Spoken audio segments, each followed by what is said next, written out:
Hello and good morning, everyone.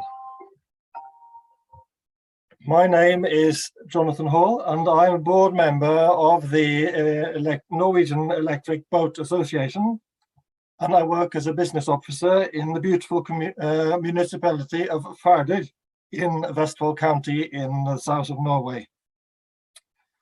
On behalf of the Norwegian Electric Boat Association, the Ocean Opportunity Lab, and the Norwegian Electric Boat Business Network, I would very much like to wish you all welcome to this digital workshop, which will be focusing on the following topics. We'll be looking at what are the opportunities offered by the new Interreg EU project, Go Life, and what kind of opportunities for collaboration between Norway and Sweden will arise as a consequence of the plans for establishing a chain of boat charging stations along the coast of western Sweden and southern Norway, from Gothenburg via Oslo to Kristiansand. And finally, which political and regulatory incentive schemes can best contribute to a faster transition to zero-emission boating and the industrial development associated with this transition. Before we take a closer look at today's program, there are just one or two things I would like to say. First of all, this workshop is being recorded and will be available in the Tool Aquarium platform afterwards. So you can go back and go through the meeting once again if you wish to afterwards. And you can also share it with other people that you think should have seen it. And then I would like to wish all of those of you who are following us on Tool Aquarium, especially a welcome.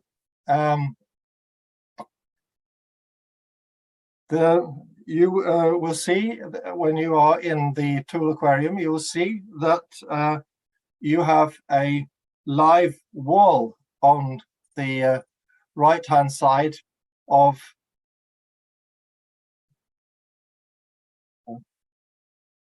you will see that you have a live video wall on the right side of the screen next to where you are watching me now. And you can write questions and comments here. I can also see who is participating in the meeting. We can all see who is taking part in the meeting. I can see that, for example, Hege Kolberg is there. Welcome, Hege. I can see that Johan Martin Randby from Cruise is there. Welcome. I can see that Karin Mark from Volvo Penta is there. Welcome. I can see that many who is participating is we can see you, and we would very much like to have your active participation in the meetings. So we would like it very much that you post both comments and questions on the live wall as and when they occur to you, and some of the questions will be taken up in the process of the presentations, and some of them will be saved for the Q&A sequence, which we'll be having towards the end of the meeting. We would like to thank all our speakers for putting aside time to take part in this meeting today. And we would like to especially thank the politicians who have set aside some of their time, valuable time, to support the cause. And now to today's program. First on the agenda is Birgit Liodden, who will be presenting the platform tool Spawn, and she will be giving us an oversight over the Nordic community for zero-emission boating. After she has had her talk, Nora Sjögren-Johre from Canal Boats Telemark will tell us about the electric boat business network in southeastern Norway, and what they are doing and what they are looking for. After this, Michael Koucky from Gothenburg in Sweden and Raghnild Hammer from Arendal Municipality in southern Norway will be telling us about the new Interreg EU project, Go Life. They will be followed by Camilla Neumann-Berg, who represents Plug, one of the companies which are establishing charging stations along the coast of Norway and Sweden. Arne Lindström will be following her, and he is the founder of Strana Energy Solutions, an electric boat building company in Sweden. And he will tell us about the resources that his company and local community represent and the resources they are looking for. After Arne Lindström's contribution, we will transition to the political part of the program. And Birgit Liodden from the Ocean Opportunity Lab will lead this sequence, which will open with a recorded video featuring the Minister of Trade and Industry in Norway, Jan Christian Vestre. After this, there will be contributions by Norwegian politicians, Ola Elvestuen from the Norwegian Liberal Party, and Liv Kari Eskeland from the Norwegian Conservative Party, also a member of Parliament. And then also we will be hearing from Herman Søndenaa, who is a representative for the Norwegian Green Party and works as a secretary for the Oslo City Municipality. After all these contributions, Birgit Liodden will lead a sequence of discussion and Q&A. And I will finally sum up the meeting and will attempt to, and we will conclude the meeting at 10 a.m. We are a little ahead of time, but I am finished what I was going to say. So I'd just like to say that the focus of all our workshops is on contributions and needs. We ask all our speakers to focus on what their organization can contribute, and at the same time what they need, what they're looking for. And our speakers have been primed to tell us about the strengths and the resources that they can offer and what they are looking for in order to succeed. I'd just like to mention that at this time there is a boat fair happening in Gothenburg, and as luck would have it, they have a seminar this morning which has the same project, this Go Life project, as a theme. So there are people in Gothenburg right now who are sitting and talking about the same thing that we are talking about on this in this workshop here. Anyway, I'd like to give just pass the word to Birgit Liodden, who is waiting in the wings here to tell us about. Birgit Liodden is a founder, a serial founder. She is a founder of the Ocean Opportunity Lab, and she's also the chairperson of the Norwegian Electric Boat Association. And she is now going to tell us about the Tool Spawn platform and the community for zero emission boating in the Nordic countries. The word is yours, Birgit. Welcome. Thank you, Jonathan. And I will just jump directly into screen sharing mode. And we will start exploring a little bit how we connect the world with people and technology, tech for good, through the Tool Spawn. So working with environmental boating as a field, we know that it's both a combination of a lot of new small players, the entrepreneurs and the innovators, and there is also a lot of innovation going on in big established corporations. Many of the actors that work with these innovation solutions, they are not necessarily sitting in the same city, the same region, or even the same continent. So what we have executed with our partners in Norway and worldwide over the past year is to go in and start mapping the world of innovators. So I will just start by throwing you directly into what is the world's first interactive map of innovators within the ocean and renewable energy industries. So here you have an interactive map with hotspots around the world of various type of innovators. It's a combination of startups, clusters, big corporations that work with radical and pioneering innovations and solutions, joint industry projects, R&D institutions, VCs, funds, and the various parts of a value chain and a cluster that you need to build new solutions and new value chains to drive our world and our business communities in the right direction towards the Sustainable Development Goals and the Paris Agreement. And as this platform is covering a majority of the main bigger ocean and energy industries, what we see is that the environmental boating part of this, it really forms a very important bridge between the big global B2B industries and local citizens.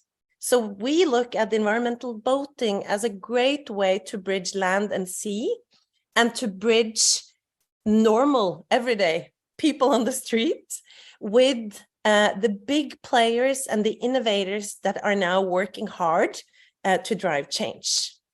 And most of us might not have a very big, strong relationship with energy, or at least up until the energy crisis.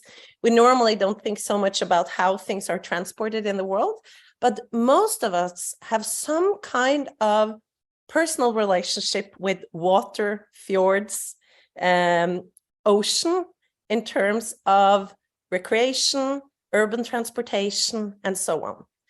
So for the Environmental Boating Association and tool, what we have worked on now is to map, as part of this bigger project, to map the world of environmental boating players. So that ideally, instead of looking at kind of blindly, that we will actually be able to have an organic and living resource to find out what is happening where, who is it that needs resources to drive this type of innovation, or who is it that represent current resources that are open for the innovators of environmental boating. And we also look at this as a great resource for media, politicians, any kind of decision makers to figure out what is actually out there, what is possible with this technology and with the solution and with the various stakeholders that are involved just now.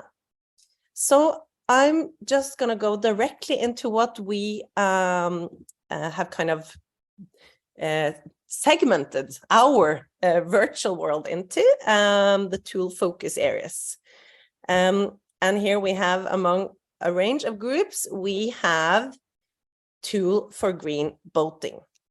So in this section, what we do is that we go in and we can find a range of curated featured insight lists, overviews of actors, and who is it that are central in the various local communities and within the various parts of the value chains.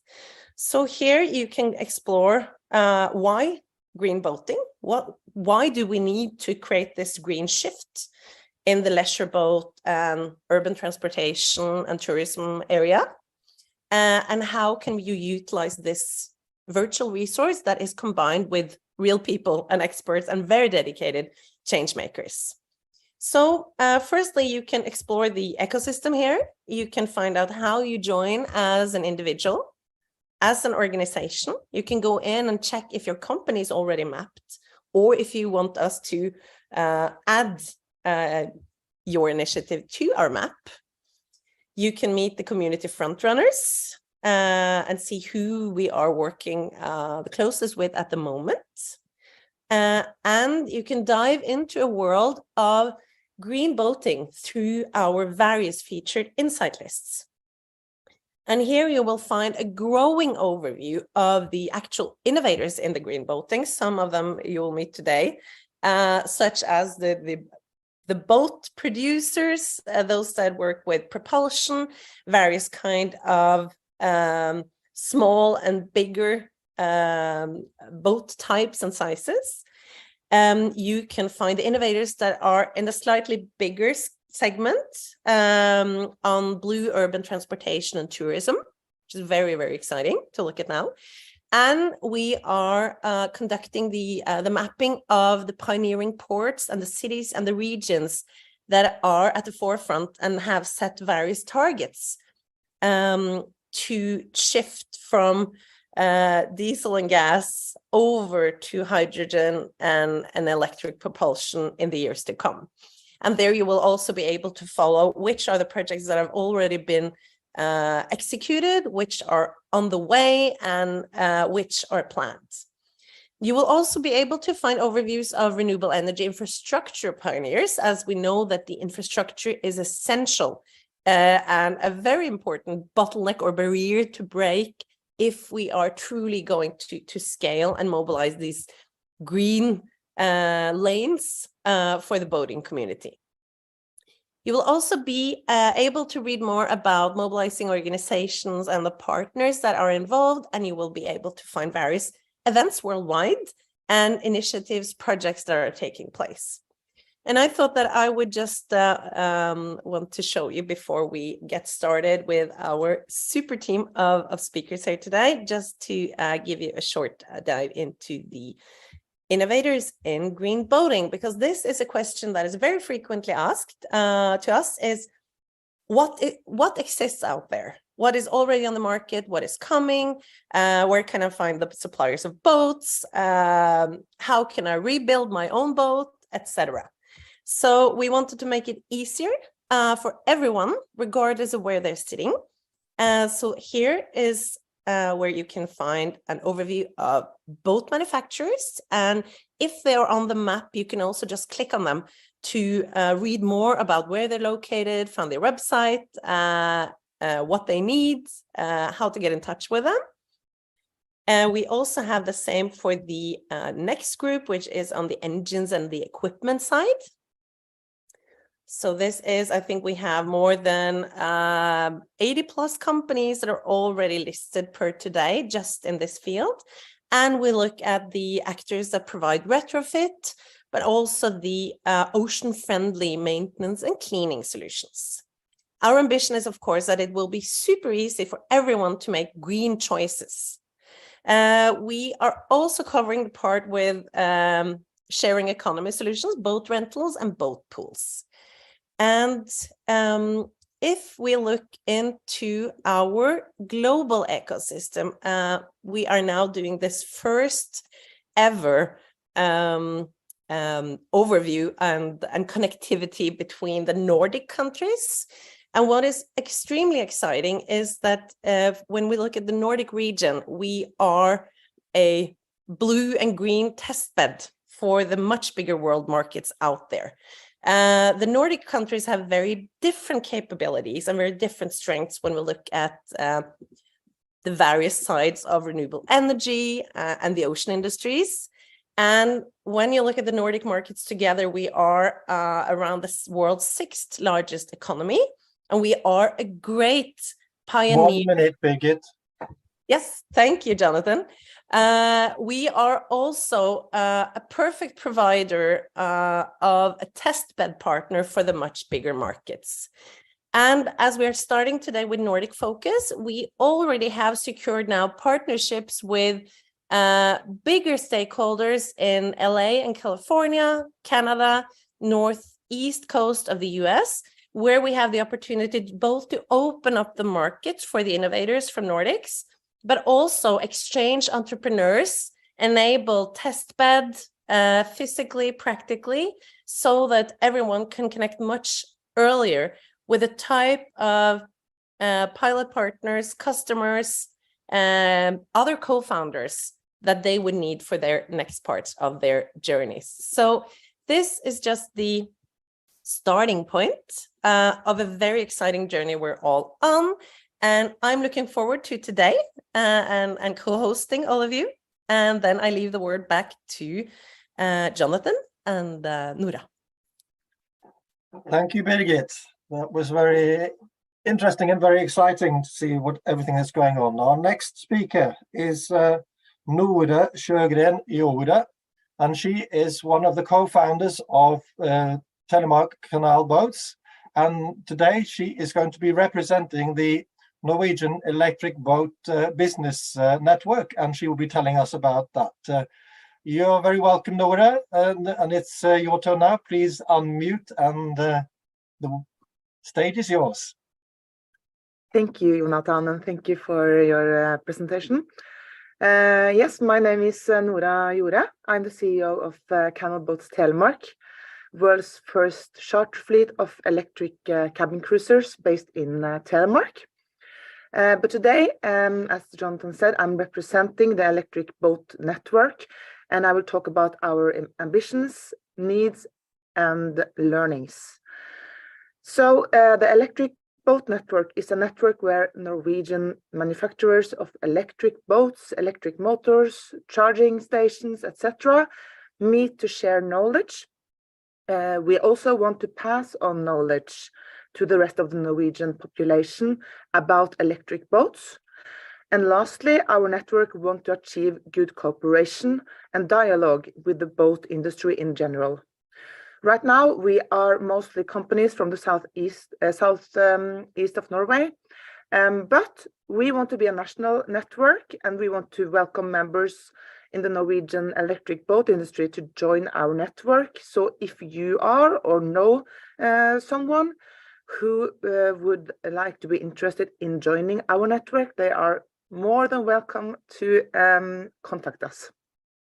So our network, we want to participate in open forums and arenas where the boat industry as a whole is represented, because we believe that cooperation is important, and that is a key factor to evolve faster and to reach an emission-free boating life. We must learn from each other, meet each other, and cooperate. And those who are still engaged in the production and sale of fossil boats must perceive us as accommodating, not that we are trying to take over their industry. Although I think that it is what will happen in the long term, but that transition will happen anyway. And we will get there more easily if we don't have an us and them mentality. If you meet Svein, 65 years old, who has owned a Princess his whole life and loves the smell of petrol, I don't think the way to convince him that he should switch to an electric boat is to tell him that he has to stop driving his petrol boat, that he just has to sell the Princess of his right away, and because it has such a bad impact on the climate crisis. First of all, no one is telling Svein what he will or will not do. Secondly, you are taking away from him what he loves most in this world. Summer evenings at the lake, good friends, delicious food, and a cold beer in his hand.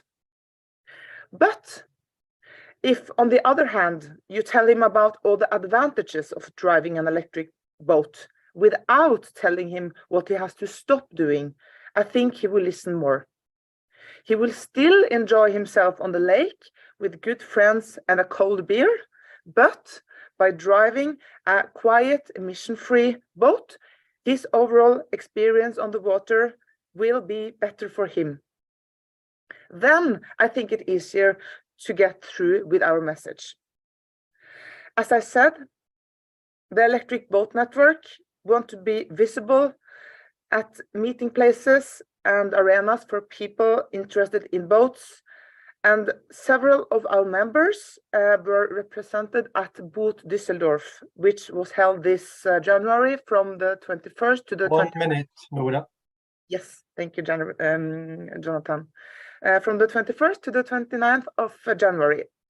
There we met, among other things, the fair managers of the world's largest boat fair, We also met a lot of people from the boat industry, and we met personally a lot of potential guests. We were there to talk, to be present, listen, and chat. It was also fun to see that there were quite many electric boats visible at the fair. And this is a huge fair with 17 halls. And it was actually quite amazing to see the interest people had in electric boats. This was something the president of BOAT also commented at our meeting. And again, this is an arena where you can meet all boat builders from all over the world and have a good and healthy discussion.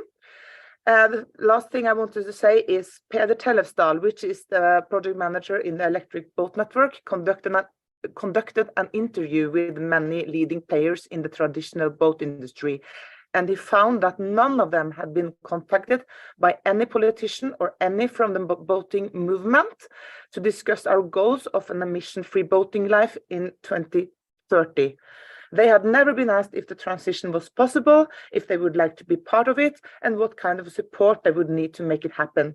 So this is a call to the politicians here today, and also my fellow colleagues in the emission-free boating industry, that we have to invite our fellow colleagues to in the boating industry to an open forum where we can discuss, ask questions, and learn from each other. And hopefully we'll see that we all have the same goals to enjoy and take care of our beautiful fjords, seas, and lakes.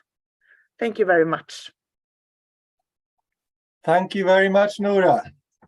A real pioneer in the electric boating industry.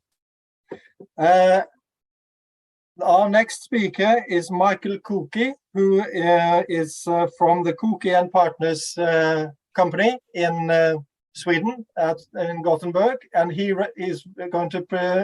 represents the new Interreg project, Go Life, and he is going to present this project for us now. So, Michael, please, let's hear what you have to say about Go Life. Thank you, Jonathan. Can you hear us? Can you hear me?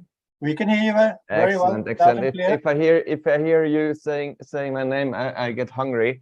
So it's good. It's a good new pronunciation. Thank you. Yes, I'll try to share a screen if I'm allowed to. Let's see. It should be working. Good.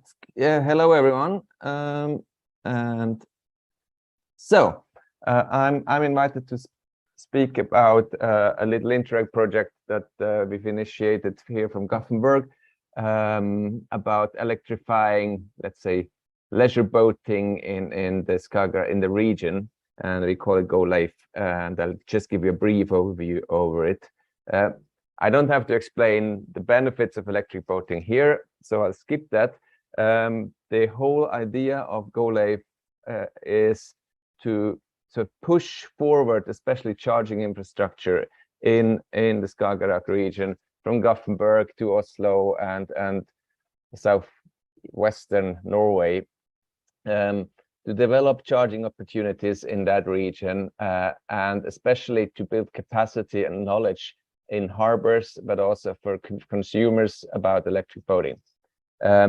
So we have a couple of partners. I'm not going to present all of them. In Norway, it's Agder fylkeskommun, who's a lead partner. We have Lydløs. We have Arendal Kommune, we have a university of Southeast Norway as partners, a couple of Swedish players, Gothenburg City partners, and other harbors. So very quickly, what is it about? Well, the idea is to develop our region into the world-leading region on electric boating, because frankly speaking, we have the best opportunities of basically any region in the world. Lots of boating, lots of knowledge, lots of electric vehicles already. And we want to make that happen also in the boating side. So how can we do that? Well, the main thing is to increase knowledge, especially with focus on the harbor operators, so that they know what's coming. They know how to prepare charging infrastructure. They are not surprised if consumers start demanding it. Increase the cooperation between harbors and also developers and boat producers, and also to some extent expand charging infrastructure, test it, learn new opportunities, find business models that work. I want to put in a disclaimer because I've understood that there's been some misunderstanding that the project is going to fund chargers all over the place. This is not going to happen. We don't have that much money. The project is going to finance pilot charging infrastructure in Arendal, in Lysekil, and in Gothenburg, so in our 3 participating harbours. But for the rest, we are organizing workshops, knowledge expansion, information, so that the harbours know what to do and what to expect. But there will be no money going to other harbours than to the ones that already are partner in the project. Basically, as said, we will provide fast chargers in the participating harbours, but also slow charging, because we think slow charging is going to be the main way of charging as for cars, especially doing a lot of knowledge building workshops with harbours along this coast, demonstrating technology. We will especially want to test whether you can co-use chargers, so also with land-based applications or in time, and also information for consumers, and the research on that. And we have, as usual in these projects, a couple of working packages, introducing the charger places, doing the workshops with the harbours, develop the information packages, exchange excursions, demonstrating technology, and also a dedicated page with consumer information with a lot of questions and answers on electric boating. I'm going the wrong way here. The project will start in March, so it's not officially started yet, and it will go on for 3 years. The EU and the Norwegian state pay a bit of it, and the rest is paid by the participating partners. The project will be managed by Innovatum Science Park in Trollhättan. They're experienced in Interreg project, and they're close to the Norwegian border and worked a lot with Norwegian partners and a couple of local partners.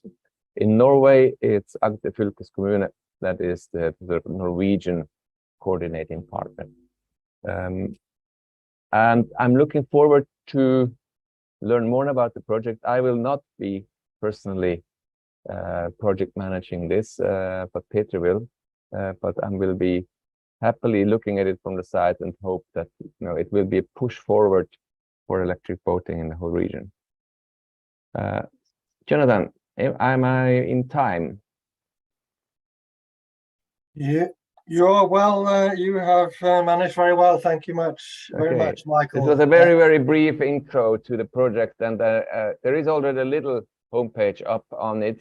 And of course, we will, expand and fill it as soon as the project officially starts in March. Before I give the word, before I let Raghnild say her piece, I would like just to say that Michael Koucky has been involved in work with electric boats for a very long time. He was involved in an earlier Interreg project. So he has been a major mover for the electric boat transition for a long time. Then the next speaker is Raghnild Hammer, who is the chief head of the environmental division in Arendal Municipality, and she is going to say a little bit about the new Go Life projects from a Norwegian and Arendal perspective, I think. So Raghnild, the stage is yours now. Welcome. Thank you, Jonathan, and thank you, Mickey, for a good presentation of this Go Life project. I'm situated in the southern part of Norway, in the city of Arendal, where I work as a head of environmental and climate issues. And I've been working for some years now on preparing for the green shift also to happen on the sea. So we'll come back to that. Well, the city of Arendal is, of course, excited to be partner in this project, and we see it as a good expansion of the work we already have done on this issue. And of course, our ambitions is to be and continue to be the hotspot for sharing information, building knowledge, and bringing people together for making the green shift happen. Our expectations in this Go Life project is to that it will help to connect more people, businesses, boat owners, and all of you out there, and that we can help facilitating and bring things forward. And we, of course, expect more municipalities and harbours to speed up in their planning and establishing charging infrastructure. About the role for Arendal in this project is to share our competence and experience from the work with the charging maps for leisure boats. We have made we're now finalizing the second charging a map from the southern part of Norway, Agder, and all the way up the fjord into Oslo. And this is money from the state, because in the project called Klimasats that we have managed to get money from. And we have also cooperated with another municipality along the southern part called Asker, very close to Oslo, to get this charging map as good as possible. We will also be able to share some of our experience from renting out electric leisure boats. We had also this funding from the state to try testing out and renting out to retrofit boats the last summer for the people visiting Arendal and living in Arendal to test how it is to have a very silent and electric boat trip in the harbour of Arendal. And together with the other project partner from Arendal, the Lydløs, the Festival for Future Boating, we will be an important meeting place, I think, where people can share and discuss and do business. And for the Norwegian players, such as charging companies, I think they will bring important and valuable competence into the project. They have a lot of experience from building charging infrastructure for electric cars, and together with all the other companies that has been in that business, I think we will be important partners to make this project successful. What we need now to do this project successful, I would urge all of you, the good and hardworking companies working with these charging solutions, to stay in close touch with us. Of course, reach out to you, and we need you. But I hope you are ready and willing to cooperate and to contribute to the best solutions. And of course, also the municipalities along the coastline, both in Norway and Sweden. And I will talk for the Norwegians. We will urge them also now to step up in their work on establishing sites for chargers. We know that from experience that a lot of the harbours and the municipalities, they haven't been in touch with electric boats. They don't know how it works. They don't believe in the climate change maybe, and the need for the green shift. So that's a way to go still, believe it or not. But I think this project needs a good effort. We will have to do a good effort to step up and make the municipalities ready. And of course, we look very much forward to cooperate with our Swedish friends. We have very much in common. We love the sea on both the coasts, and I think that we together will be able to help the green shift happening also on the sea. So I think you should all wish us very much good luck with this project. Thank you. Thank you very much, Raghnild. You're well within your time allotted, so we can actually take up a question that has been somebody has asked in the aquarium. They ask, it's somebody who is from Denmark who is asking whether they could be some kind of if they could become some kind of an observer of this project. What would you say to that, Raghnild or Michael? Well, yeah, let's go. I mean, I'm all for it. I think it's really it's the essence of the project to spread the word and share experience. So if we have colleagues from Harbour and the coast guard in Denmark, it's great, and then we'll have to find a way to like you take so that you can take part of the material and the events, and there will be events as well. Okay, the name of the guy is Jørn Grønskjær, and we can share your contact information with him afterwards. I'd just like to add that this Go Life project now is maybe too late for some of the companies who's been working with the charger infrastructure for many years still, but the market is not that mature, so it's the businesses are eager to get started, but the harbours and the municipalities and the boat owners are a bit behind. So we need the Danish on board, of course, as well. Yeah, and I could add that, I mean, for the companies in developing the market or providing charging infrastructure and electric boating, I mean, what we're trying to do is to prepare the harbours and the market for you. We're not, competing with anyone. We're really just trying to make the playing field wider. Thank you very much to both Michael and to Raghnild. Thank you. Our next speaker is Camilla Neumann-Berg, who represents one of the companies that are providing charging stations along the coast, charging stations also for other uses, but also charging stations for electric boats along the coast. And Camilla Neumann-Berg, you are welcome to the meeting. Please, let's hear what you have to say about what plug your company can do, and what kind of challenges you have, and what challenges you have to, among other things, the politicians. Thank you. Thank you very much, Jonathan.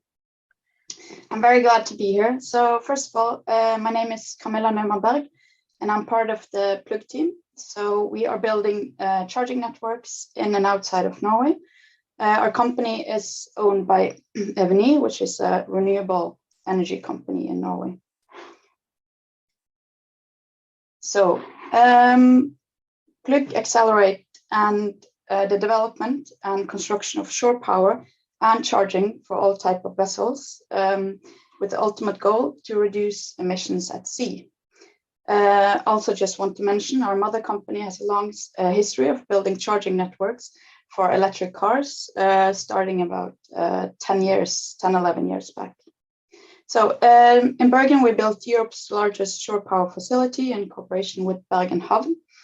And as we speak, we have around 50 chargers for maritime use, from Lofoten in the north to the Oslo fjord, and currently expanding outside of Norway.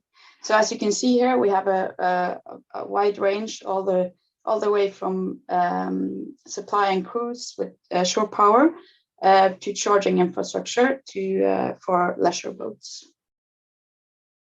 So we have a very simple business model. Plug cover all the costs for infrastructure, establishment, operation, and maintenance.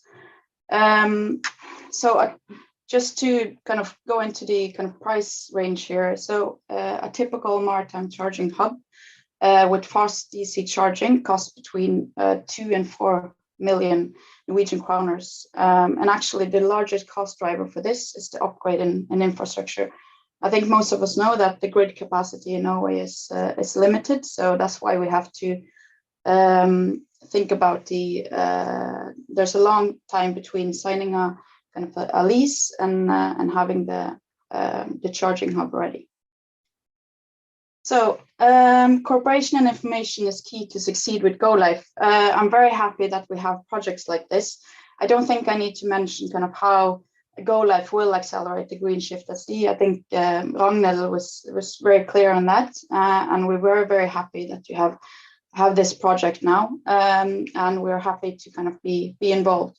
So I think we also need to kind of acknowledge the opportunities and the limitations of the Go Life project. As Raghnild said, the Go Life will not build the 400 charging points. It's still up to Plug and other maritime charging network builders to build a network.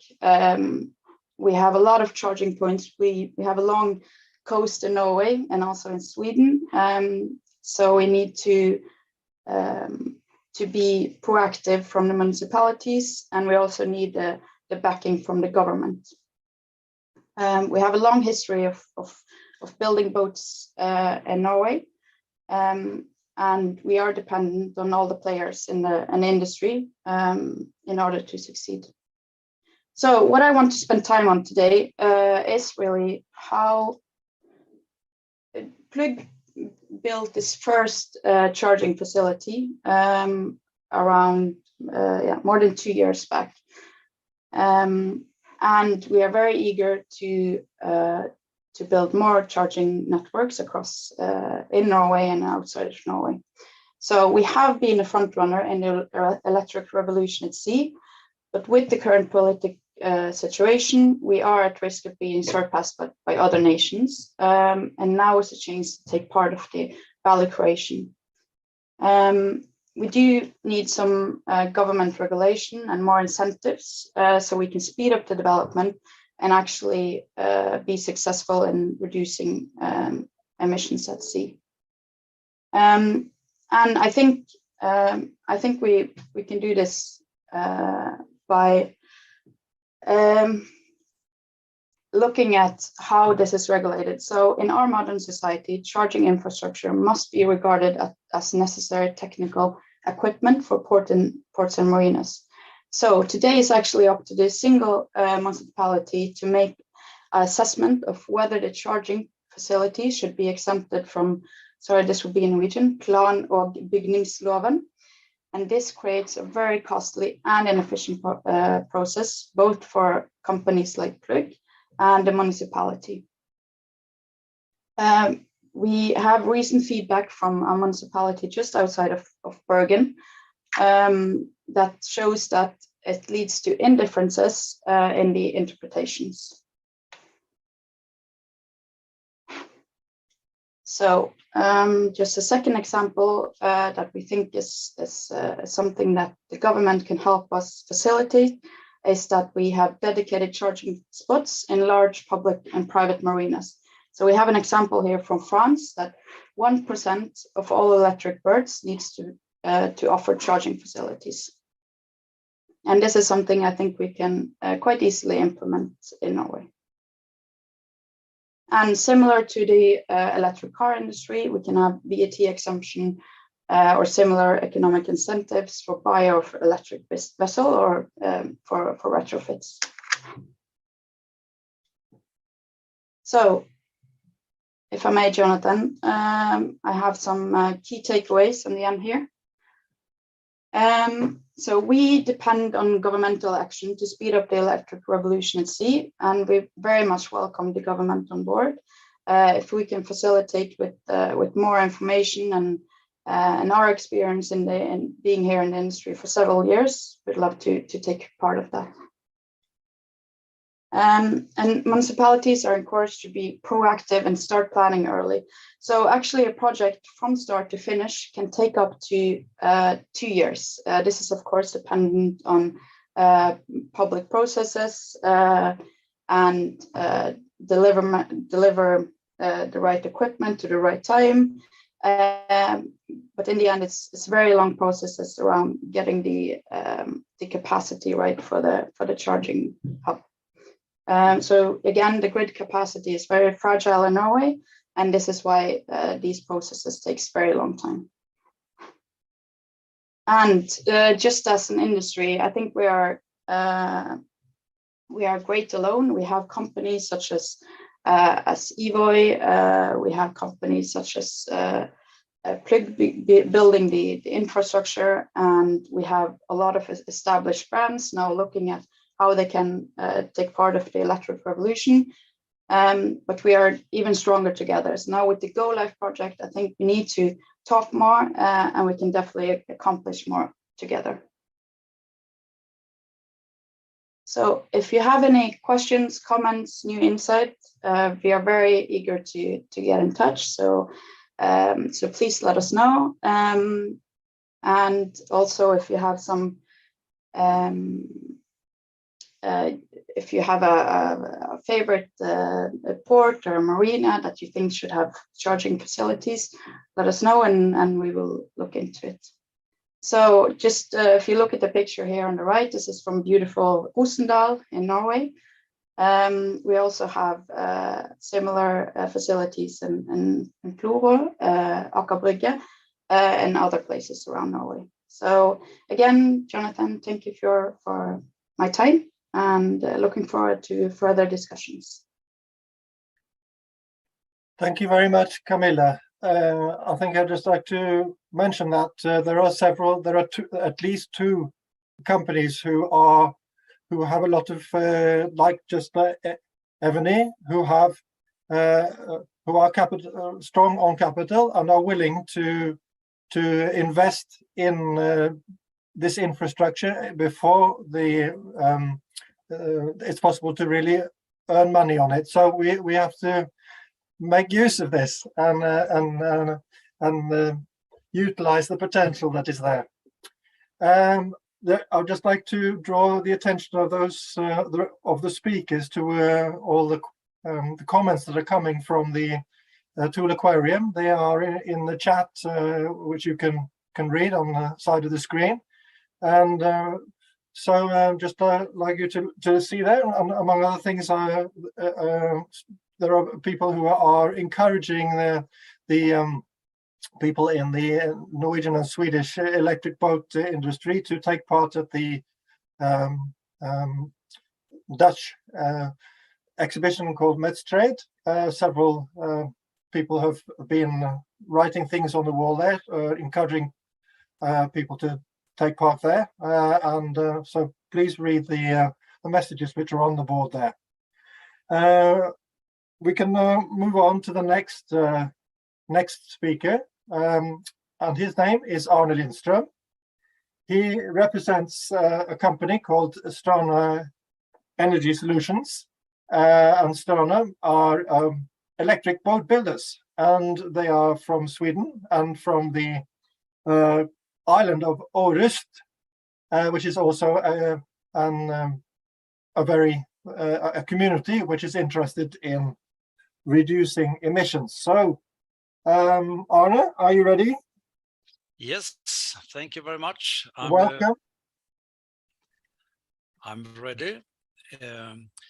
And so nice to hear all these beautiful words, and we have the same goal, and I think we can really make it to win-win with the electric boats, and we're talking about the infrastructure.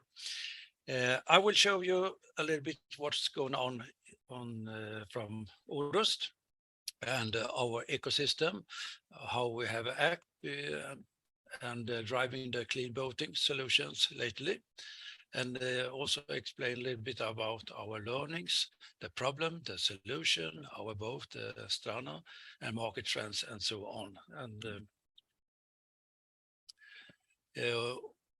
Orust is the green island that will become both energy, climate neutral, is famous for the boat manufacturing industry globally, with sailing boats as Halvarassi, Najord, Windy, etc.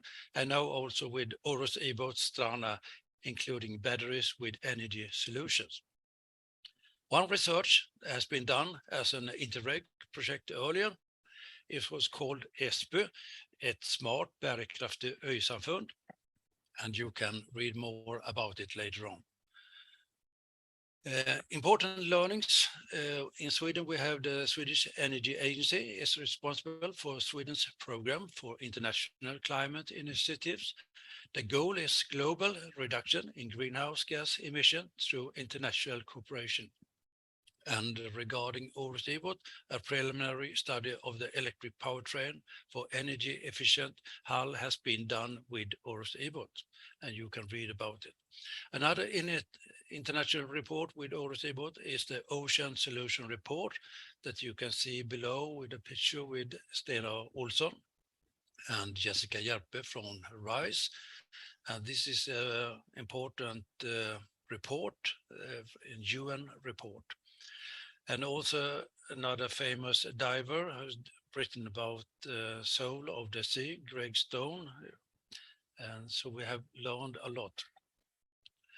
Today, Orust has been involved with also RISE project, profitable of linear consumer products in circular business models, development of tools and application in 3 industries, including Orust pool sharing. Orust is cooperating with the world famous Manifest design team, as they hold many world champ records. They have designed Orust Strana with the energy efficient hull, etc. Another important partner is the Norwegian Sea Drive with the new azimuth pod, powertrain, and the joystick steering. Please have a look at seadrive.no. The latest from Orust Strana Energy Solution is that the batteries is not only used to propel the boat, it's also used to store energy that can be used to load other boats, vehicles, buildings, and not least the grid itself. The problem and opportunities you are well aware about, the environmental, the energy security, the large effort to own a boat, and that we will have solution on. Regarding the environmental, to the UN SDG, Sustainable Development Goal, number 14, our fully electric driveline is silent and doesn't release toxic emissions from a dirty engine. And we have very low CO2 footprint in total, protecting sensitive marine environments. Regarding the energy security, when not boating, use the boat battery for energy trading and profitable grid stabilization, especially in Sweden, we can make it. And everyone knows about the large effort to own a boat. In this case, you can earn money by letting others rent your boat when you are not using it, or share it with friends by Strana app or with Cruiser, for example, in Norway, or Skippery and other companies. This is how our Strana boat looks. It was launched in 2022, and we have already sold and delivered 15 boats to both Norway, Sweden, and into the Netherlands. And now we are accelerating this program, and we are using, as I told you, Manifest design team, and now the design more with even solar cell on the boat, etc. I told you to make a win-win, then we are looking for how to use the energy, where does it come from, and how can we balance the net with a frequency of 50 hertz. And if you use the battery from the boat, not only in the boat, also connected to the grid or to the charge point, etc., then we will all become winners. Regarding the market trend, we have heard about Go Leif, and this looks really great for the market of electric boats. Sharing economy and energy solution are backed by environmental mega trends, as you already know. The boating industry trails the car industry by several years and requires disruptive efforts, as Orust presents. we know that the market is expected to grow, and we have now heard about the recent Go Life project, and Orust is one of the partners who can act with solutions in this market. How do we do it? Our revenue streams is when we are selling the boats, the Strana boats, and we also cooperate with others to add and mix gain volume benefits and add Strana functions into it. And especially energy solutions, both to the grid or to load smart charging, as you can see with the app. We create own hubs, e.g. winter storage and pools. We can trading energy and frequency balancing in the future, offer energy storage as stationary for private homes or solar parks. We can connecting all customer boats to a network to the grid supplier. It means the same batteries and control app we use to the boat can also be used for stationary installations. So boat sharing and pools focus on sales toward sharing companies like Cruiser and other associations. We can scale also up boat pools by our own for a global market. And this app you can see here on the picture. You can read about it on the homepage, stranaboats.com. So with renewable energy solution, when you're using the Strana app, we can make win-win. It's, as I told you, about the boat battery to the grid. So we charge the battery when the electricity is cheap, and we sell it back to the grid when the price is high. And battery to the load, it means you can use e-boat as an isolated power station or during power outage. Especially also when talking about peak shaving, reduce power tariff is expensive, at least in Sweden, with this tariff, and we can use the battery during your peak consumption. What I mean, frequency stabilization, let the battery stabilize the grid as a paid service to your transmission system operator. So it means the bidirectional charger will open up for profitable energy solutions. And last but not least is boat sharing. It in the harbor, as you already showed, in Norway and Lydles in Arendal and at the Aker Brygge, Oslo, etc. It can also be together with hotels and campings, and also at host properties, sharing companies, and also with friends in the family. So when accepted into a pool, enjoy a fully automated boat life. That's 1 minute, Arne. 1 minute. Yeah, so now we are looking to cooperate and accelerate what we already started up with cruise. So we hope it will be a win-win, not only for the people, consumer, also for the municipality, the government, because we use the battery not only to propel the boat, it's also into the infrastructure. It means it can be very cheap to go boating and enjoy the sea. So thank you very much for this time. Yep, back to you, Jonathan. Thank you, Arne. And of course, I'm very proud that you use motors that you get from Sea Drive in Tønsberg, which is our local town here. That's very good. Like that.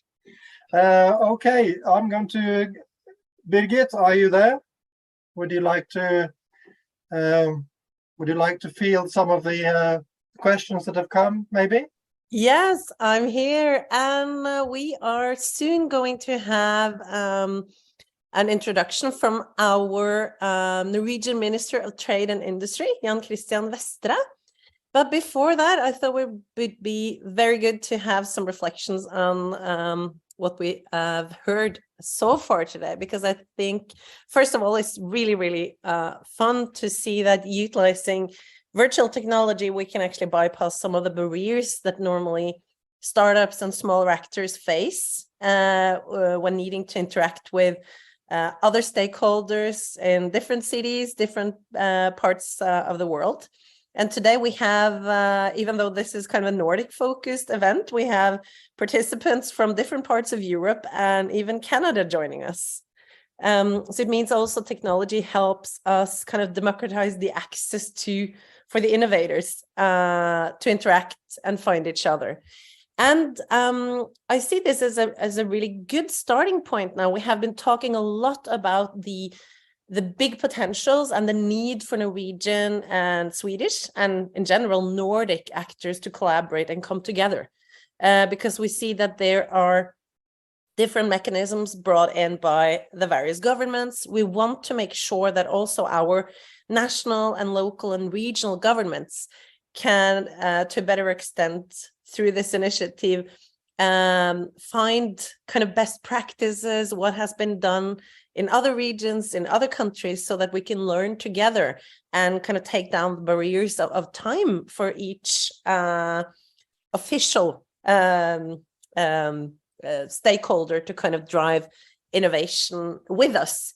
And I also see that in general, on the comment fields and in the feedback, I mean, it seems definitely that the infrastructure for charging and filling, that is a huge area to tap into. And I see that the discussion is going now also on, you know, when we develop grid and infrastructure for this, how do we think in different ways? How do we kind of also help building what we call a kind of a breathing energy grid, where we don't necessarily just have to tap into existing land-based grid, but where we can actually re-explore how to deliver energy to the land and to the grids as well.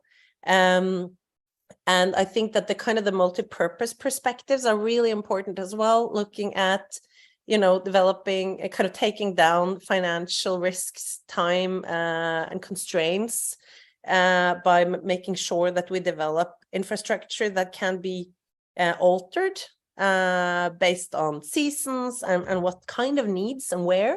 And also, I think looking at kind of this flexibility between these smaller segments, leisure boats, smaller kind of ferries, tourism boats, and the big infrastructure developments that relates to larger industries and the other big ocean players. Let's see.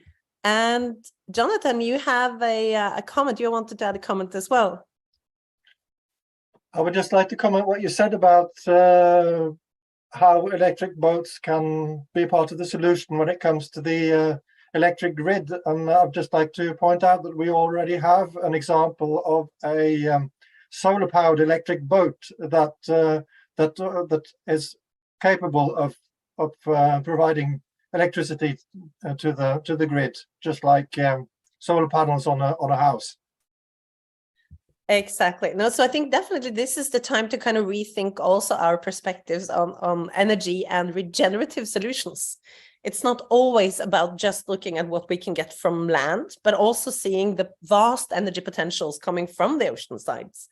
And I think that's also something that is both very relevant for all of the Nordic countries, but also areas where the Nordic countries have very natural and long-term strengths when it comes to capacity, technology, resources, and the whole framework. And I must say, it is impressive that people are up at 3 a.m. local time to follow this grassroots initiative from our end. We are soon to get our minister in for his grieving, and just before opening the floor to his perspectives, I would definitely really, encourage all of you now to share very openly all of your kind of reflections, perspectives, and questions, because some of them we will bring into the discussion with our politicians afterwards, while others we can take with us in the work ahead. I also would definitely, seeing the feedback that coming in now from Netherlands and Denmark on the collaboration part, this is very interesting from our end. So I know both the network and the major organizations for boat importers in Norway, Norboat, they have come with very positive feedback, and we are in the definite same perspective as well. This is all about mobilizing collaboration across established and new, across the borders, and actually putting SDG 17, the collaboration for the goals, really into practice to create the shift. So let's see. I think that we are landing in now for giving the floor and the stage over to Jan Christian Vestre. So. Dear friends, I would like to thank our hosts, the Norwegian Association for Electric Boats and the Ocean Opportunity Lab, for the invitation to participate in this exciting digital workshop. We are in the midst of a green transformation on land and on water. We must find solutions that support our obligations to the Paris Agreement. Norway is already a world leader when it comes to electric vehicles on land. As a seafaring people, we should of course aspire to reduce our emissions on water as well. Currently, we have around 600,000 conventional leisure boats in Norway. It is estimated that the emissions from our boating community was 283,000 tons CO2 equivalents in 2020. Dear participants, this is a good reason to work towards greener electric boating. Norwegians love to be outdoors and to take in the sights, smells and sounds of nature and the ocean. The quiet electric motor will surely be appreciated by us all when we are taking our friends and family fishing, swimming or sunbathing. Yet the government can only do so much. It is up to the businesses and innovators to grasp the opportunities that comes with the green transformation, but we are here to help and support. We are rigging our public funding agencies towards projects that contribute to the green shift. What is more, we have launched the One Way In program that aims to simplify life for all the businesses and innovators, entrepreneurs out there. The idea is simple. We handle the complexity and make the process as smooth and easy as possible for the applicants. By that, we give businesses more of the most valuable resource, time. Additionally, we are supporting the creation of a value chain for batteries in Norway. And the results are imminent, with battery factories being established in the south and north of Norway. Dear friends, such initiatives will surely create synergies and opportunities for the growing electric boating market. When we have a common mission and work towards the same goals, we can do great things together. That is the foundation of this government's business policy. Yet, no matter the mode of transportation, people do not choose to travel electric without a well-functioning infrastructure. I was pleased to learn that the Go Life project has received EU funding to create charging stations in harbours along the Norwegian and Swedish coasts. Such projects are crucial contributions and shows the rest of us what is possible. The Ministry of Climate and Environment are also looking at various solutions to create incentives that favors greener boating. A recent report by the Norwegian Environment Agency points to creating incentives such as reduced taxes and fees for electric boats. Additionally, it looks at how the government can stimulate new technology via the public funding agency, and suggests to demand low or no emission technology in public transportation on our fjords. Yet we must accept the existing barriers. The electric boats are more costly and have technical barriers such as lower range and limited charging facilities. These barriers are made to be broken. Therefore, we are truly supporters of workshops such as this. Close dialogue and partnership between market and government actors are key to finding new solutions for the future. As a closing remark, I would like to urge all stakeholders in the electric boating community to register with Toolspawn, which maps the global actors within the electric boat market. It is said that the fortune favors the bold, so let's be bold together and find new solutions that secures a greener future on our lakes and fjords. Thank you so much for your attention.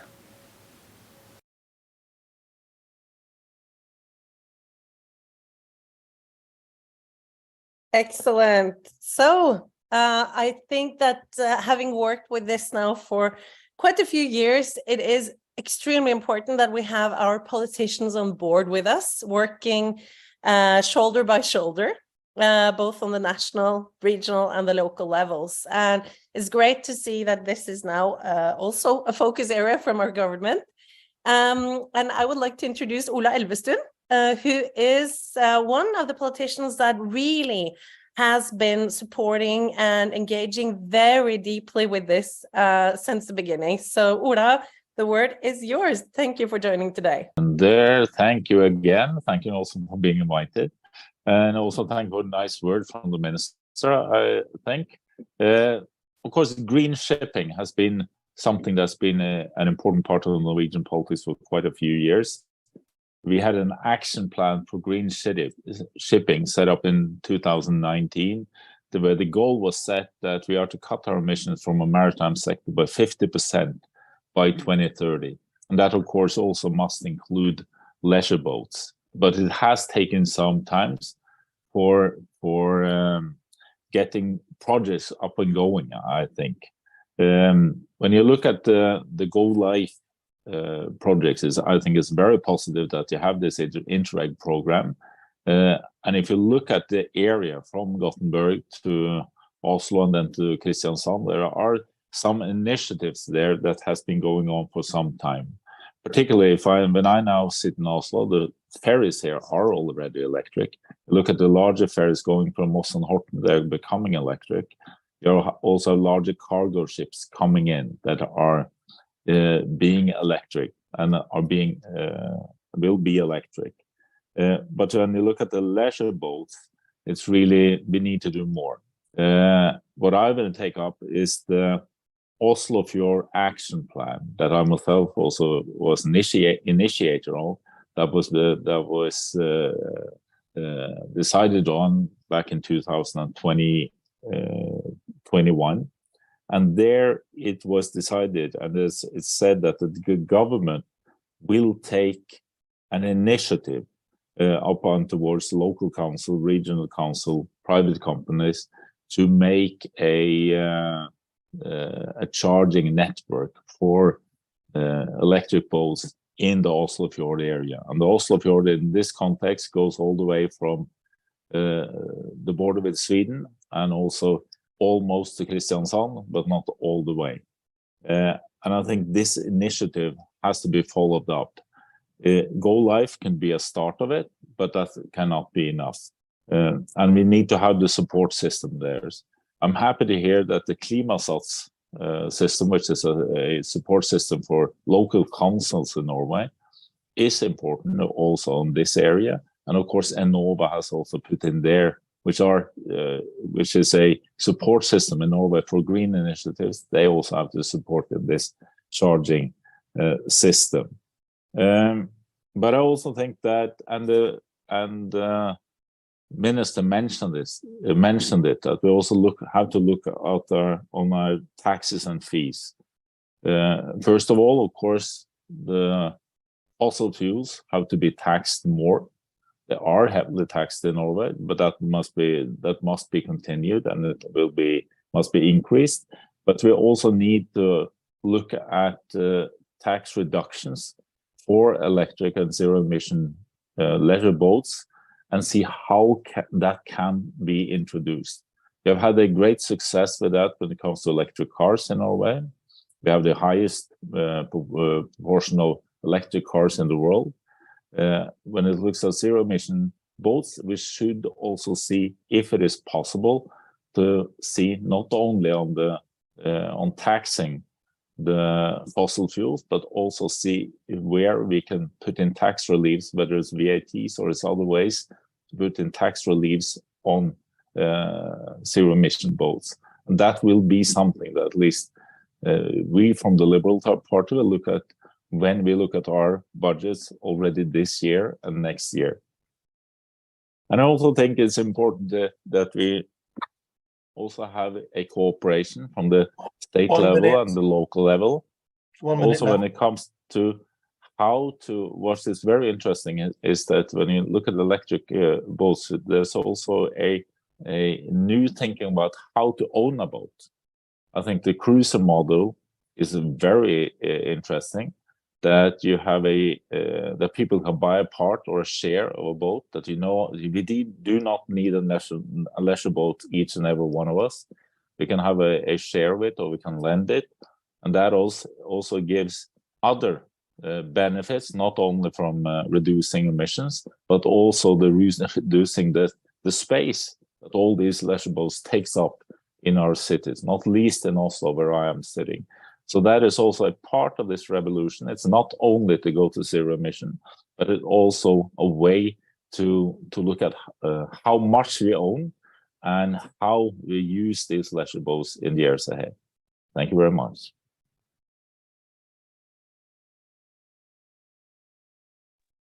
Thank you so much, Ola. And now we have Liv Kari Eskeland also joining with her perspectives. Thank you so much. And I'm representing the Conservative Party in the Norwegian Parliament, and I'm also in the Nordic Council.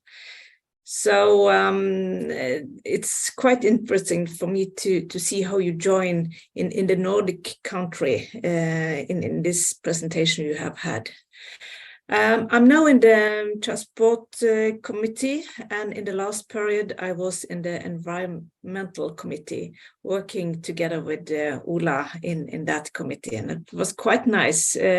We did quite a lot in green shipping, ferries and fast boats and so on, which Ola has been commented now. But first of all, I'm very pleased to hear how industry, municipalities, Nordic countries, and stakeholders are working together, as we have heard here today. And this type of arenas are quite useful to come a step further. And I must say, big steps have already been taken since I had my first boat trip in an electric boat about 4 years ago. If we are to achieve our climate targets, emissions in the transport sector has to decrease. The Conservative Party has been working with this problem for a long time, and the transport sector, which include all vessels, has had a major advance, and it accounts for large part of the emissions. We believe that it's possible to make use of new technological solutions to make transport more climate friendly. If we also can provide industrial potential, either by exporting expertise or by physical products as batteries or boats or whatever, or infrastructure or charging products, it adds a very interesting dimension as well. And as you all know, this applies in the highest extent to the maritime sector in Norway. We started with domestic passenger boats, such as ferry and fast boats, and we have been driving forces towards the IMO and the regulatory framework, and we will gradually phase out fossil energy in all transport assets. And the time is overdue to taking the leisure boats market into this account as well. In our program for this period, we have been quite specific in what we will do for the leisure boats. We want to introduce environmental differentiated fees for the purchase of emission-free engines for leisure boats.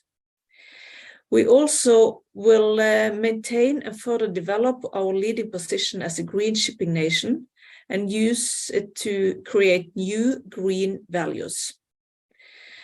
We also want to facilitate the development of charging infrastructure for electric leisure boats, and you have come quite a lot. You have done quite a lot of steps in that direction.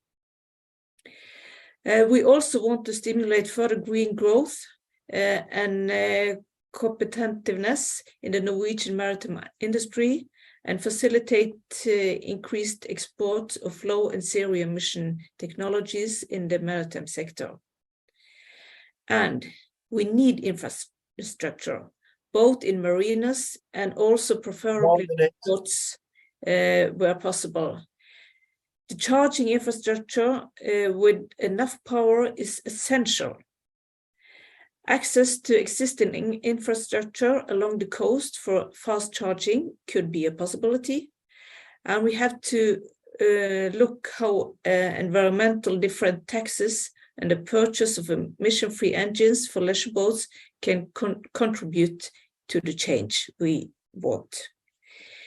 We would like very much that Norway and the Nordic country can be a showroom or testbeds for all kinds of maritime green initiatives, as we have done for electrical cars. And then I think I'll leave the rest to the discussion. Thank you. Thank you so much, Liv Kari. And I think it's amazing to see the span of the political parties represented today. That's amazing. Now we have Herman Søndenaa from the Environmental Party and working for the city of Oslo. And can you share your reflections and perspectives, Herman? Yes, thank you so much, Birgit. Can you guys hear me? I just got a new computer. Okay, sounds like it. So I will share my reflections on our levels of ambitions on what we have done here in Oslo, and also what kind of roles the cities can take. So what we have done here in Oslo, Ola mentioned it, with our ferries are now fully electrical. So we had the electrification of the island boats in 2021. And that shows that the cities can be a showcase for green shipping and take us at least one step closer of our goal to become the first or the world first emission-free city. We also see that this has a major impact on our CO2 emissions in the port area. And we also worked thoroughly to get land power in place for the foreign ferries that goes to Denmark and Germany. So our next focus as a city will be on these leisure boats, and it's been very exciting to hear all the progress that have been made in this field throughout the last years. So the different tools that we as a city needs to have a full electrification, both in terms of the car park and the leisure boats, will be tools like zero emission zones that we're working on. The government has still not allowed us to use it, but hopefully soon we can get in place zero emission zones both for cars and boats. We're working now on getting more and better infrastructure so you actually can charge the leisure boats. And we're also phasing out now our cruise ship terminals so we can have more space in the city for leisure activities. Both in terms of boating, floating saunas, kayaking, more space for that kind of stuff and less for the cruise ships. So I just want to thank you, Birgit, for taking the initiative to this seminar. It's been really exciting listening to all of you, and I'm looking forward to the debate and questions. Thank you. Thank you, Herman. And I wanted to open up because I think that it's very clear that across the political parties, this is a topic that has gained more attention. And it is also this kind of very low-hanging fruit, early stage market that is relevant for a lot of the other big export industries that the Nordic countries are going to depend on in the years to come. We have one well, not really question, but a comment from Eva Arrestad here. We asked the audience, what do we think, or what do they think that our politicians across the Nordics need to focus on? And we have a feedback here that regulations and knowledge sharing is really key. There's no point in reinventing new wheels in each country. It's better to harmonize a joint development. And then we know from the Norwegian side, we have a very good and well-tested incentive scheme for EVs, so cars. That is, it's tested, it's experimented with, it's utilized. We know that in Sweden, there has been done a lot of work when it comes to mapping and researching the environmental impact of ports and marinas to life below water, which is essential for the work that is now going on with the outer Oslo Fjord region. Perhaps Liv Kari, could you start a little bit when you look at kind of your Nordic role? How is the level of like quality-based like exchange and interaction and focus on this? Because I mean, here we look at regulatory barriers, we'll look at the point with, for instance, zero emission zones or other kind of pilot initiatives that can be done, incentive schemes nationally, regionally. Are there any kind of hot topics that are up on the agenda on the Nordic level yet? We are discussing it, yes, and in our group, which I am attending, which is how to develop the industry and how can the Nordic country be in the top 10 in the maritime industry? Of course, regulations and how to scheme up the incentives is very important. But we noticed that even though you have a ferry which can go electrical between the Nordic country, the ferry can only charge in one of the ports and not the other. And of course, that's a problem. And we have a lot of work to do to get these things going quite nice together. And of course, we have to look at the business model, the incentives, the regulations, and so on. And I think we can step up the work in the Nordic Council in this respect, yes. Thank you, Kari. And I wanted to also then follow up with the next question to Ola, because I know that when we developed our the main recommendations from the Norwegian Association for Environmental Boating a couple of years back, we handed it over to you and also to the Ministry of Environmental Affairs in Norway. And you have brought a lot of that and kind of the rack of recommendations into the work that has been done now on the outer Oslo Fjord and the kind of the living fjord. And when we look at this kind of what could be a conflict between nature, environment, and business, and where we would like to see kind of really tapping into the kindred, resolving environmental issues while also creating new jobs, profitable, strong businesses, and helping the rest of the world from the Nordic front-runner position. How far do you think that you guys are coming along on the regional project of the Oslo Fjord? And what are the key barriers and what kind of mind change do you see over the past couple of years? Well, first, I think maybe I should also mention, as together with Liv Kari, I'm also in the Nordic Council. I even chaired the Committee on Environment in the Nordic Council. So this is also definitely a topic there. But when I come back to the question, I think really that politically we have not taken in how fast technological development is going along. That there's now so many companies that are building these zero emission boats, and they are really coming up and being a real possibility. So that is, and there's also Nordic companies that are doing this.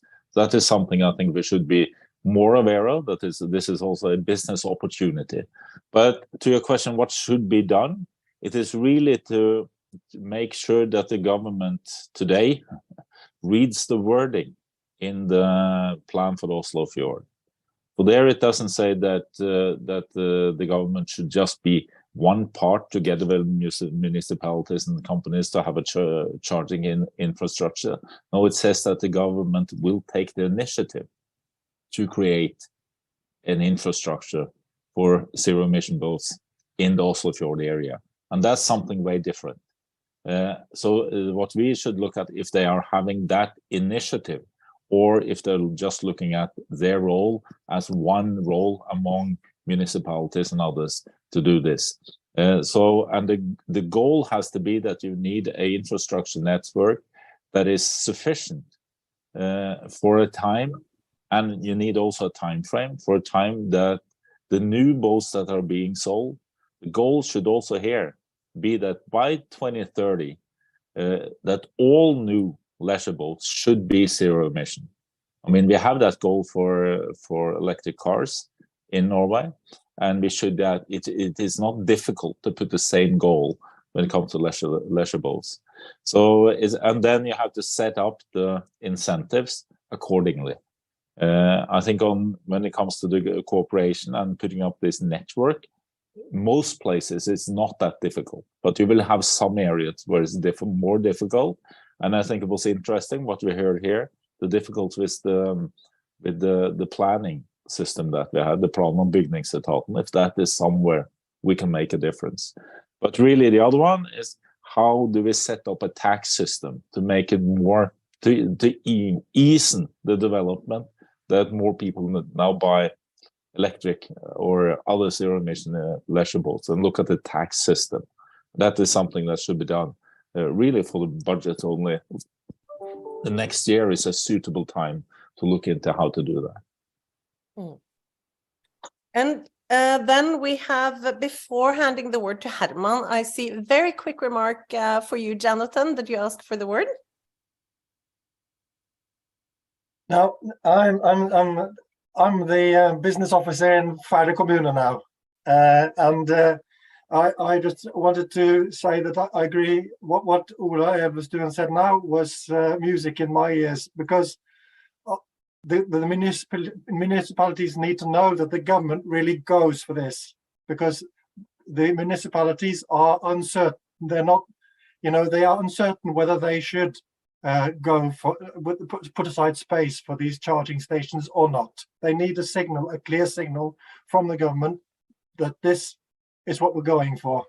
This is what we want the municipalities to do, and the same thing applies to the law and regulations, that the municipalities need to know how the government wants them to understand the regulations, and that they want these things to be installed along the coast. At the moment, there's a great degree of uncertainty. I can tell you that with 100% certainty, because I've experienced it myself in my job, in my work now. I've been working for electric boats now for more than 2 years, and there's a lot of uncertainty and sluggishness out there that the government has to take the lead, so that the municipalities know that this is 100% what the government wants us to do. Thank you, Jonathan. And then Herman, I think we have actually a question. I will bring in Henrik Torgersen later, but we also have comment rather from Thomas Bjørnes in Nordboat that I think is very relevant to kind of start your follow-up with, Herman, because when I worked for the business program for Oslo's European Green Capital, we worked a lot on looking at what more could Oslo do, where you combine the environment and business perspective. And as you mentioned, zero emission zones is one way to go. It's also part of what we have recommended in the 15-point plan from the Environmental Boating Association to identify these kind of pilot areas or kind of hotspots where it is possible, both with kind of distance barriers and the access to already existing or soon to be in place infrastructure. I see Thomas, he comments from his side and Nordboth that zero emission zones will be a catastrophic political action point. And referring to Oslo with the no diesel car allowed, which was tried for some few days some years ago. And he claims there is only one way to go, that the politicians should focus on tax reliefs for green projects and engine lines, increase support for charging facilities for boats, and remember there is not one solution for all boats. Asking to support the business to grow instead of adding regulations and restricting the opportunities. And Herman, how can you kind of reflect on this part, looking at this from Oslo, where Oslo shall reduce its emissions by 95%, right? Yeah, that's correct. And I want to start with saying I disagree a lot on that we should not use zero emissions zones. We should use all of the measures that we possibly can, because we need more tools to reach that goal. Ola touched upon it with the business models, boosting that. But we also need to stop doing or stop polluting, because it's not just the CO2 emissions, it has like other environmental aspects to it. When you get oil spills, stuff like that. So yeah, I think we need to do more of everything, basically. Being a bit stricter on somewhere and more liberal on other sides when it comes to boosting businesses within this field. And yeah, I think we need to do more of everything, basically, because we don't have a lot of time. And we are very impatient on seeing these green transitions, also within leisure boats, as we've seen within cars and stuff like that. So yeah, more of everything. Yeah. And very often we say in general, when we work with driving innovation and kind of cultural and mindset change, that we need to, show, don't tell.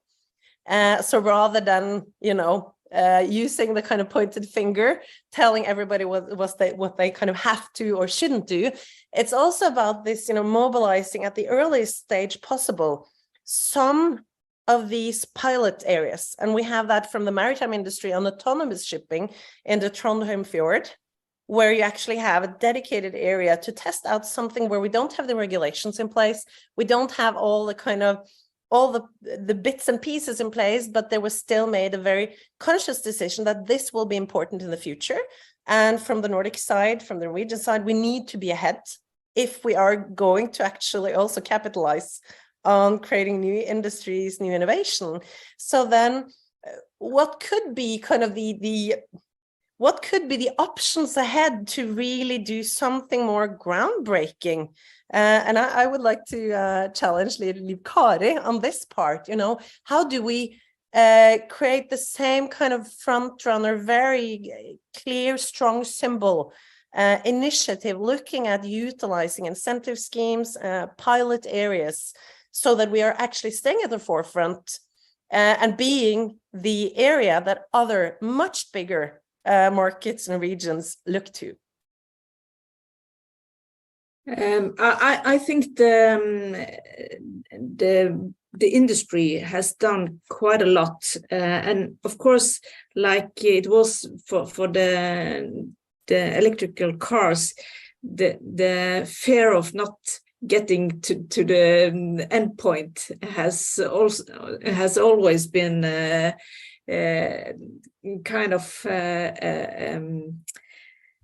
a store shopper, but more and more we see that also the boats can reach the goals, and they can stay out on the sea in several hours, not too fast speeding, but anyway, there's a possibility, and when people see this, I think more and more of the people or ourselves can have thought that,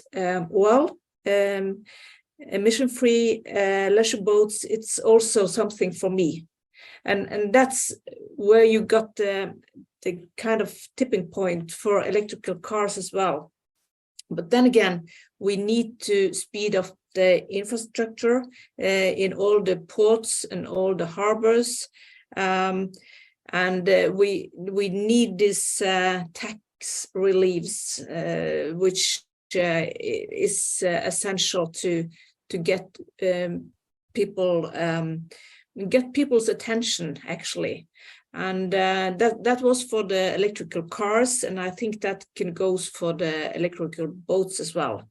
But you are pointing in very interesting themes with these kind of zones where we can test out the boats and so on. And we are looking at that with autonomous boats, actually, and autonomous cars. And maybe we should do that kind of pilot projects, which are highlighting Norway and the Nordic country even more, so that they can see that this is the green spot where we do this interesting projects which can lead us forward to the emission-free society. Thank you, Liv Kari. Then I want to pick up and get another follow-up comment from Ola, because Ola, you mentioned about cruiser and the sharing pool structure, and that's another factor that we put a lot of emphasis in from the Environmental Boating Association to look at not just the green shift, but also now utilizing this green shift to democratize the access for more people that are not the already existing established boat owners and boat users. And think of this also as a way to look at social sustainability and socially responsible sharing economy models. And Ola, when you look at cruisers model and these sharing pool structures, of course, it's much more difficult, as Thomas pointed out, to change the habits and kind of remove the existing kind of usual way of using your boat and your freedom if you already have your own boat. That's a much bigger barrier. But if you couldn't afford a boat of your own anyway, and you haven't been used to being on the boat and operating them, how could we, Ola, combine the two, where social sustainability and the kind of inclusive models goes hand in hand with environment and business? So if we think a little bit further into the future, looking at pilot zones, and then also connecting that with open sharing pools where you can also reduce the individual risk, mental kind of habit barriers, etc. And of course, integrate so that you could have a test zone that is also fitting well, because most of the users will be just using boats for shorter trips, limited distances, etc. Well, I think what you're pointing out is a key point. So I think that I'm on the most decisive moment, if you are to, is of course the buying moment. That's where you need to buy the zero emission also leisure boat. And I think it's very important that you're really selling is a new experience. I mean, to be in a electric leisure boat with the quietness and everything is really something. It's an added on value onto being on a traditional leisure boat. And then this also opens up, and I think that people that start using a zero emission boat, they never go back in a way.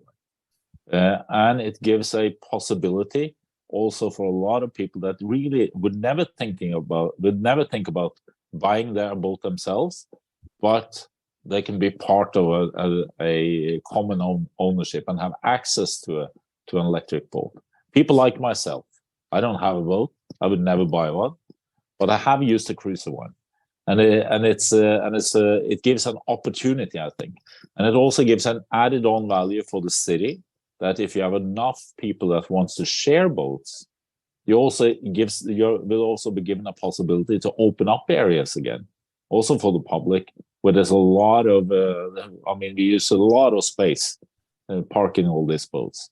And I think when it comes to the zero emission zones, I think local authorities should have that authority to put up a zero emission zone, and both in the city and also in the ocean. And I trust that they can make the decision whether it's a smart thing to do or not. But the authority should definitely be there, so that can be also one tool in the toolbox to make it to have more people faster switch over to zero emission leisure boats. Thank you, Ola.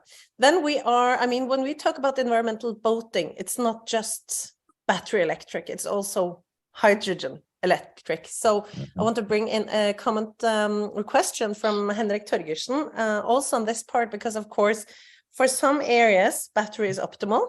For other, and typically for heavier, longer distances, we see that hydrogen is really coming on the radar of our governments as well. And we have the question that what can be done by the politicians to make the hydrogen infrastructure for ships along the coast also available for leisure boats? And again, looking into, if we're doing big investments, how could we actually open up so that we create a more diverse, a broader, stronger early stage market? Yes, Ola? No, I think that's, I have to be quick because I have a parliamentary meeting now in 10 minutes. You have. But so what we really need there is to have, it's the infrastructure and it's the filling infrastructure, and that's the tool. And if you look at Norwegian, how it is in Norway, there's one thing to do, and that is to say to Enova that it's their responsibility and give a time frame that there's the responsibility for us to have a national filling network also when it comes to the commercial, of course, shipping, but also the leisure boats. And that they should have the responsibility, and that should be clearly given to them. Thank you. And I'm aware you need to go into the parliament. I think both Liv Kari and Ola, are you able to join us for a few more minutes, Herman? Yep. Excellent. Then I would just thank our parliament politicians so much for taking their time in the very hectic workday, I know. So I hope you get a lot of good feedback to bring in to your important work on behalf of our Norwegian and the Nordic countries. So I will just add on a few of the additional comments that we have as well. One thing that we haven't talked about really yet, but that we have had on the agenda for a long time, looking at the scaling potentials, is of course that this is something that Trond Stenslet brings up, that our kind of basic incentives or the schemes for innovators cuts you off after 5 years, while there is a lot of support mechanisms available for early stage innovators when it comes to physical infrastructure development and innovators working with infrastructure and real physical assets that both have much higher costs and other technical time-wise barriers. Trond comments that we really need to maintain incentives to be able to keep up with development and iterations, and to be able to launch future green boating solutions to the global market. And I think that, touches into what we also want to achieve with this interaction space here, to bring the politicians and the industry together, but also look at this from Nordic as an export and test market, but where, of course, industrialization and scaling and building profitable businesses are essential. So I know this is probably not on your mandate on the local level, Herman, but you're also heading up the ocean group in the Environmental Party. What do you think that we could do from this stage, because I think this is something that also is a generic issue that is a lot discussed, that we are now getting to a stage in the Nordic countries, and especially Norway, that used to lag behind, where there is a good growth of small, new, early stage startups, but we struggle to keep them alive through what we call the valley of death, and move from great solutions to something that is industrialized. Well, I think of a couple of different things. Some of them that Liv touched upon with this pilot area, so I'm not going to go into that, but I think in terms of leisure boats, it hasn't gotten the same focus as electrical cars, which is a shame. So I'm very glad you're putting this on the agenda, and I hope also this will get more media attention, because we do know when things get media attention, especially here in Norway, things tend to progress a lot more. That's just the honest truth and reality of how politics and stuff works when you need to have something on the public agenda. And also working, I think the Electrical Leisure Boat Association and people have done a good job with connecting more to EU projects, but like our own with Enova, Innovation Norge, having electrical leisure boats more on the agenda, more focused or målrettet tiltak. It's targeted initiatives, yeah. Yes. So we actually can get the same boost, because it's phenomenal to see almost like 8 out of 10 cars sold in Oslo are electrical. I can't wait for the day when the numbers are the same for leisure boats. And we can get there soon, but we need all of the initiatives that Ola mentioned and Liv Kari touched upon. At the same time, we can also, here in Oslo, save more spots like we've done with cars for sharing, for electrical boats. So yeah. Thank you, Herman. Then we have, I think, our last comment from the audience that I have room for. And I mean, we will have more gatherings like this, so this is just the beginning. Is from Mikael Koucky in Gothenburg, commenting that the key difference between commercial boating and leisure boating is, of course, that leisure boats sails very few hours per year. So it means that there is, to some extent, a challenge for investment in charging and e-boats, but it also opens opportunities for using boat batteries for grid support that can create business opportunities and make leisure boats more than a fun private pastime, but more a tool to support an energy shift. This is something I know there is a lot of discussions about, and it's extremely interesting. And he comments that the business models of marinas might change. And I think definitely there are so much ripe opportunities here for rethinking our business models and driving this commercial and environmental innovation.